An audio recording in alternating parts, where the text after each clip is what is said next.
ఈ పరిస్థితుల్లో పెహల్గాంలో ఉగ్రదాడి కేసు దర్యాప్తు జరుపుతోంది ఎన్ఐఏ. జమ్మూ కాశ్మీర్ పోలీసులు నమోదు చేసిన ఎఫ్ఐఆర్ ఆధారంగా ఇప్పుడు దర్యాప్తు చేస్తోంది నేషనల్ ఇన్వెస్టిగేటివ్ ఏజెన్సీ. బైసరన్ వ్యాలీలో ఆధారాలు, ఉగ్రదాడి బాధితుల వాంగ్మూలాలు, ప్రత్యక్ష సాక్షులు, టూర్ ఆపరేటర్లు, స్థానిక హోటల్ యజమానులను ప్రశ్నిస్తోంది ఎన్ఐఏ. ఐజీ, డిఐజీ, ఎస్పీలతోటి కూడిన ఎన్ఐఏ టీం ఈ దర్యాప్తు చేస్తోంది.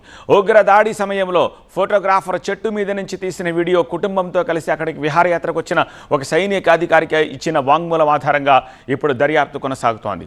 దాడి నుంచి బయటపడి స్వస్థలాలకు వెళ్లిన పర్యాటకుల నుంచి కూడా వాంగ్మూలాలను సేకరిస్తున్నారు. పెహల్గాం ఉగ్రదాడి కోసం అటవీ మార్గాలను ఎంచుకున్నారు ఉగ్రవాదులు. కోకర్నాగ్ అటవీ ప్రాంతంలో 22 గంటలు ట్రెక్కింగ్ చేశారు. కొండలెక్కి బైసరన్ వ్యాలీకి చేరుకుని దాడి చేశారు ఉగ్రవాదులు. 6 రోజులుగా అనంతనాగ్ అడవుల్లో ఆర్మీ ఆపరేషన్ కొనసాగుతోంది. ఉగ్రవాదులు శాటిలైట్ ఫోన్లను వినియోగించినట్టుగా నిర్ధారించారు. స్మగ్లింగ్ చేసిన హువాయ్ కంపెనీకి చెందిన శాటిలైట్ ఫోన్ వాడినట్టు గుర్తించారు. ప్రస్తుతం పీర్ పంజాల్ అడవుల్లో దాక్కున్నారు పెహల్గాం ఉగ్రవాదులు. ఎల్ఓసి నుంచి సరిహద్దు దాటాలని చూస్తున్నారు.